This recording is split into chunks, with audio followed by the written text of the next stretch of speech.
I'm Senator Gary Stubblefield. I represent District 6. That includes Franklin, Logan, Johnson, and Yale counties. All of these counties were included during the flood. The Arkansas River runs through all of my counties, so they were all included in the flood of 2019. And I also was appointed to the Governor's Task Force, the Levee Task Force.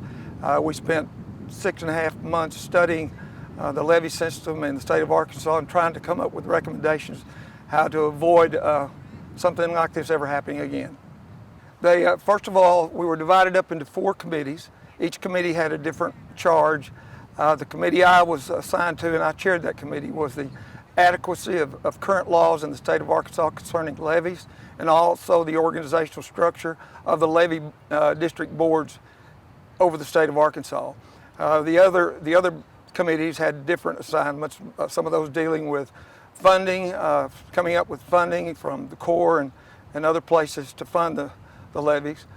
And let me say this from the get-go, and I said this during the committee meetings, that, you know, considering the amount of water that came down the Arkansas River in the spring of 2019, our levee system really fared very well when you consider the amount of water that came down that levee system.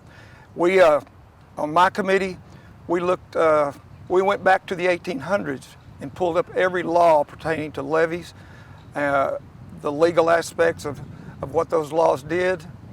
And I will say this, that as a chairman, I really don't believe that we need a whole litany of new legislation, much of which would be redundant to start with, because we have a lot of laws on the books right now. The problem with it is we have no central oversight of those levee boards and no places. And we have a couple of codes that we deal with that's been in place for years that prohibited ANRC from gathering data, because you've got the Corps of Engineers, which is a federal agency, and you know, they have authority over the state. So we're looking at amending some of those codes. I think it's one of them's 15102-24.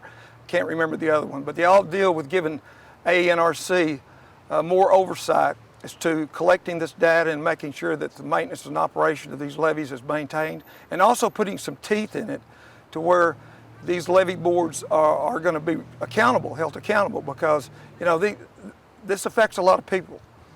And we also looked at consolidating some of these levees, even consolidating levees that are within one county, and even consolidating levees that have land in multiple counties, if that's a continuing levee that goes from one county to another. So there's a lot of things that we're looking at. We're really going to wait on some of the final recommendations of the other 3 committees before we look at some real legislation. I already have a bill drafted that will do a lot of this. I certainly haven't filed it yet, because we're going to go over it very carefully and make sure we don't need to amend it. And if we need to amend it, we will amend it. You know, our ultimate goal I would like to see a lot of these levees get back into the shape they need to be in and enrolled in the RIP program, and that would help a lot. That's just one thing we could do. And you know, I know they're going to look. Some of these fees per acre have not been changed in years. I pulled the information up from legislative research.